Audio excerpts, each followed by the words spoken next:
Hi everyone, this is ML Goyal. Welcome to this channel. Definitely ये channel आपको accountancy सीखने में बहुत ही मददगार साबित हो रहा होगा, क्योंकि मैं हर मेथड को बहुत ही सरल तरीके से आप तक पहुंचा रहा हूं। मुझे पता है कि विद्यार्थियों की समस्या क्या हो सकती है। उदाहरण के माध्यम से भी एक एक बिंदु को समझाने का प्रयास मैं करता हूं। अब तक हमने रिटायरमेंट ऑफ ए पार्टनर के पार्ट 1 से लगा करके 4 तक सीखे हैं और उसमें बहुत सारे बिंदुओं को सीखा है। हमने समझा है कि एक साझी जब अवकाश ग्रहण करता है तो कौन कौन समस्याएं आती है, समायोजन कौन कौन से होते हैं। कुछ समायोजन बाकी हैं, लेकिन उससे पहले हम सीखते हैं पार्ट 5 के अंदर कि जो जाने वाला साझी है उसको देय राशि के भुगतान की कौन कौन सी विधियां हैं। चलिए समझते हैं। अवकाश ग्रहण करने वाले साझेदार को देय राशि का भुगतान, payment of amount due to retiring partner.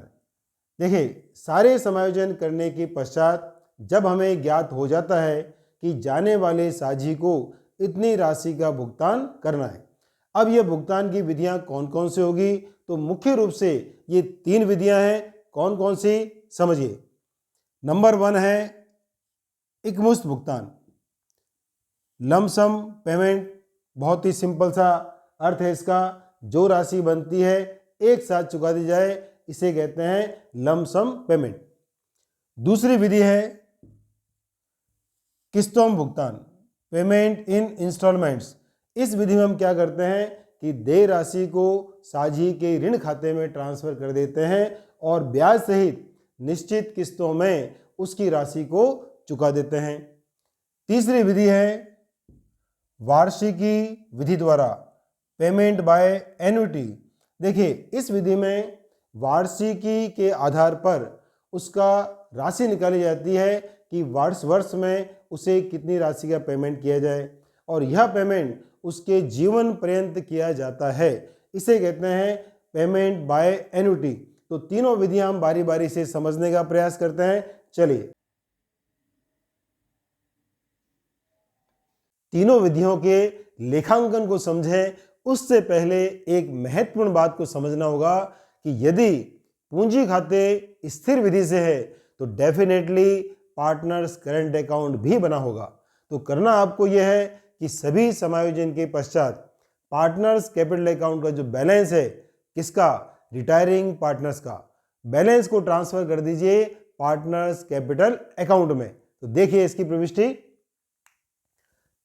यदि पूंजी खाते स्थिर विधि से है तो साझी के चालू खाते का शेष पूंजी खाते में हस्तांतरण करना है। इस चीज को आप लोग नहीं भूलें। यदि चालू खाते का शेष डेबिट है, देखिए रिटायरिंग पार्टनर्स करंट अकाउंट, उसका बैलेंस डेबिट है। इसका तात्पर्य यह है कि डीआर का शेष अधिक है, सीआर का कम है। डिफरेंस निकालिए और ट्रांसफर कर दीजिए पार्टनर्स कैपिटल अकाउंट में। अब चूंकि करंट अकाउंट का शेष डेबिट है, उसको तो कीजिए क्रेडिट। और किसको डेबिट करेंगे, रिटायरिंग पार्टनर्स कैपिटल अकाउंट को। Retiring partners capital account debit to retiring partners current account. अगर मान लीजिए चालू खाते का शेष सीआर है तो डेफिनेटली एंट्री को उल्टा कर दीजिए। क्या एंट्री बनेगी, retiring partners current account debit to retiring partners capital account. ध्यान आपको यह रखना है कि सबसे पहले करंट अकाउंट का बैलेंस देखें। डेबिट है तो क्रेडिट कर दीजिए, और अगर क्रेडिट है तो डेबिट कर दीजिए। इस कार्य को करना नहीं भूलें।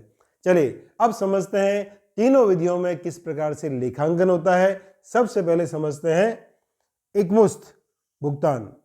यह है भुगतान की विधियां, methods of payment. Lump sum payment, बहुत ही सिंपल सी बात है। साझी के पूंजी खाते का जो बैलेंस आता है उसका भुगतान कर दीजिए। पूंजी खाते का बैलेंस होता है क्रेडिट, कर दीजिए डेबिट, और टू बैंक या कैश जैसी भी स्थिति है एंट्री बनती है retiring partners capital account debit to bank या टू कैश, और जो उसको देय राशि है उसका भुगतान कर दीजिए। बहुत ही सिंपल सा मेथड है। सेकेंड मेथड को समझते हैं, किस्तों में भुगतान, पेमेंट इन इंस्टॉलमेंट। देखिए यहाँ पर ऐसा होगा कि जो भी राशि है उस राशि को किस्तों में निश्चित अवधि में भुगतान करना है। तो सबसे पहला कार्य यह है कि रिटायरिंग पार्टनर्स कैपिटल अकाउंट का जो बैलेंस है रिटायरिंग पार्टनर्स लोन अकाउंट में ट्रांसफर कर दीजिए। एंट्री बहुत सिंपल है, कैपिटल अकाउंट का बैलेंस होता है CR, तो कर दीजिए DR।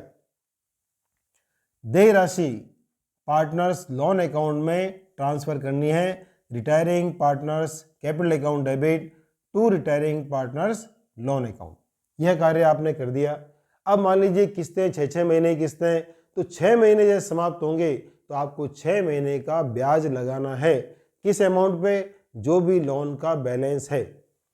तो ब्याज की एंट्री देखिए, किस्त चुकाते समय ब्याज लगाने पर interest account debit to retiring partners loan account, और इंटरेस्ट का अमाउंट यहाँ पर लिखना है।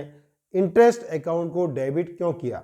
इंटरेस्ट हमारे लिए खर्चा, तो खर्चे को हम करते हैं डेबिट, और लोन अकाउंट को क्रेडिट किया, लोन अकाउंट में राशि पहुंच गई। अब किस्त जब चुकाएंगे तो इसकी प्रविष्टि देखिए, retiring partners loan account debit to bank. और किस्त चुकाते समय ध्यान रखें कि जो किस्त की राशि है उसमें अब तक का ब्याज भी जोड़ देवें। तो किस्त प्लस ब्याज, ये कुछ छोटी छोटी बातें हैं जो आपको अच्छे से समझनी है। ये दोनों मेथड हम समझते हैं एक उदाहरण के द्वारा। तो लेते हैं एक उदाहरण और दोनों बिंदुओं को समझते हैं। 1 अप्रैल 2023 को मोहित फर्म से अवकाश ग्रहण करता है। उस तिथि को उसके पूंजी खाते का शेष है 1 लाख रुपए। देखिए इसमें स्पष्ट लिखा है कि मोहित के अवकाश ग्रहण करने पर उसको देय राशि गणना की गई और वह राशि कितनी निकली? 1 लाख रुपए। जर्नल प्रविष्टियां कीजिए। यदि मोहित को एकमुश्त नगद भुगतान बैंक के माध्यम से किया जाता है, मोहित कैपिटल अकाउंट भी बनाइए। तो पहले समझते हैं इसी विधि को। सबसे पहले करते हैं जर्नल एंट्री। देखिए जैसा कि मैंने आपको समझाया था कि पूंजी खाते का जो बैलेंस है सीधा उसका बैंक के माध्यम से या कैश के माध्यम से पेमेंट कर दीजिए। तो एंट्री बनती है Mohit capital account debit to bank, और ये अमाउंट हमने पेड कर दिया। देखिए इसके अकाउंट में कैसा आएगा? मोहित कैपिटल अकाउंट, सबसे पहले 1 लाख रुपए बाय बैलेंस BD लिखिए। ये बैलेंस है सभी समायोजन के पश्चात। इस राशि का पेमेंट कर दीजिए। DR में आएगा टू बैंक 1 लाख रुपए, और खाते को जोड़ लगा करके बंद कर दीजिए। अब समझते हैं सेकंड बिंदु को। मोहित को 4 बराबर की 6 मासिक किस्तों में 6% वार्षिक ब्याज सहित भुगतान किया जाता है। देखिए यहाँ पर किस्तों में भुगतान हो रहा है, तो जब भी किस्तों में भुगतान हो समझ जाइए कि पूंजी खाते का जो बैलेंस है उसको उसके लोन अकाउंट में ट्रांसफर करना है। तो यहाँ भी आपको एंट्री करनी है और मोहित का लोन अकाउंट बनाना है। तो करते हैं सबसे पहले एंट्रीज। जर्नल एंट्रीज में देखिए पहली प्रविष्टि है 1 अप्रैल 23 की, तो मोहित के पूंजी खाते को लोन अकाउंट में ट्रांसफर कर दीजिए। Mohit capital account debit to Mohit loan account 1 lakh rupees. अब 6 महीने में आपको किस्त चुकानी है, लेकिन ध्यान रखें ब्याज सहित। तो 6 महीने पूरे कब होंगे? 1 अप्रैल 2023 से 6 माह पूरे होंगे 30 सितंबर 2023 को। तो सबसे पहले 6 महीने का ब्याज लगाइए। किस राशि पे? 1 लाख पर। तो ब्याज कितना बनता है? देखिए 1 लाख इंटू 6/100 6%, और 6/12 6 महीने का, तो अमाउंट बनता है 3000। ये अमाउंट इंटरेस्ट में लिख दीजिए 3000। अब इस किस्त को इसी तिथि को पेड कर दीजिए। तो किस्त चुकाने की जो एंट्री है Mohit loan account debit to bank, और अमाउंट कितना आएगा? 28,000। 28,000 कैसे आया? 25,000 रुपये किस्त है। 25,000 कैसे आया? 1 लाख को 4 में डिवाइड कीजिए तो आएगा 25,000, और 3,000 इसका इंटरेस्ट है, तो ये हो गया 28,000। तो इस प्रकार से किस्त के साथ साथ में ब्याज भी आप लोग चुकाइए। यह तो हमने प्रविष्टि की प्रथम किस्त की। सेकंड किस्त की प्रविष्टि फिर से करनी है और सेकंड इंस्टॉलमेंट कब आएगा देखिए, ये होगा 31 मार्च 2024 को। तो यहाँ पर फिर से आपको 6 महीने का इंटरेस्ट लगाना है। तो interest account debit to Mohit loan account, और इंटरेस्ट किस पे लगेगा, रिमेनिंग अमाउंट पे। 25,000 रुपये हमने पेड कर दिया है, तो 1 लाख में से 25,000 लेस कीजिए, ये हो गया 75,000। इसका निकालिए 6 महीने का और 6% ब्याज, तो ये होता है 2,250। फिर इस किस्त को चुका दीजिए। तो प्रविष्टि बनती है Mohit loan account debit to bank, और यहाँ ध्यान रखिए 25,000 में ब्याज को आपको जोड़ देना है और किस्त चुका देनी है। फिर नेक्स्ट 6 महीने बाद में फिर से इंटरेस्ट की एंट्री होगी और ये तारीख आएगी 30/9/24। Interest account debit to Mohit loan account, और यहाँ देखिए इंटरेस्ट निकलेगा किस पे, 50,000 पे। 1 लाख में से 2 किस्तें आपने पेड कर दी है और बची कितनी किस्तें, 2 किस्तें। तो 2 किस्तों का जो निकालेंगे वो है 50,000 से निकालिए, ये राशि निकलती है कितनी, 1,500 रुपये। अब इस किस्त को पेड करना है, तो Mohit loan account debit to bank 26,500 रुपये। यहाँ देखिए 25,000 में 1,500 रुपये ब्याज के जोड़ दीजिए और किस्त को पेड कर दीजिए। नेक्स्ट जो है लास्ट इंस्टॉलमेंट, ये होगा 31 मार्च 2025 को। इंटरेस्ट लगाइए, रिमेनिंग अमाउंट कितना है, 25,000। इस पर भी 6 महीने का 6% की दर से ब्याज लगा दीजिए, ये होता है 750।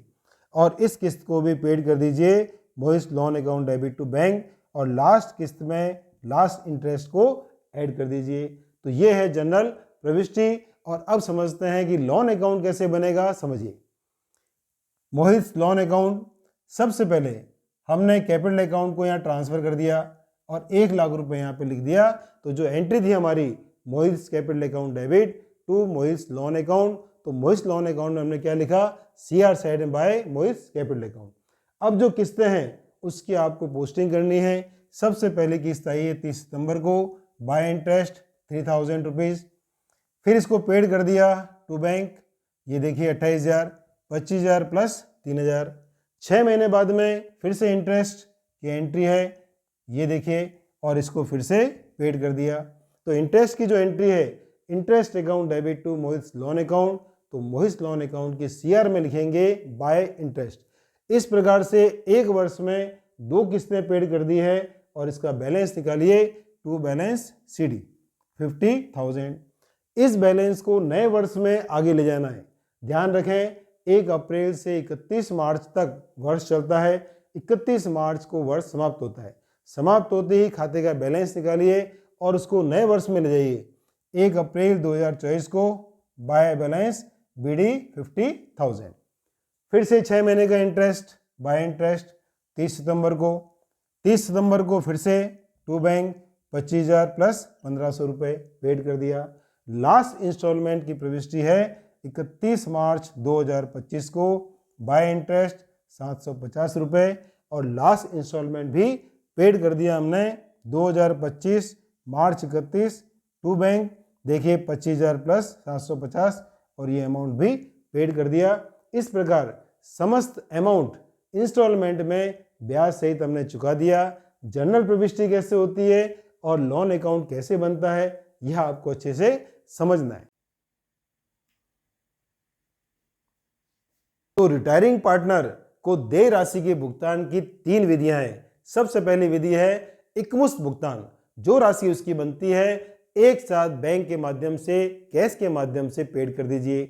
सेकंड मेथड है इंस्टॉलमेंट मेथड, और इंस्टॉलमेंट जो पेड करेंगे उसमें इंटरेस्ट सहित इंस्टॉलमेंट पेड कर दीजिए।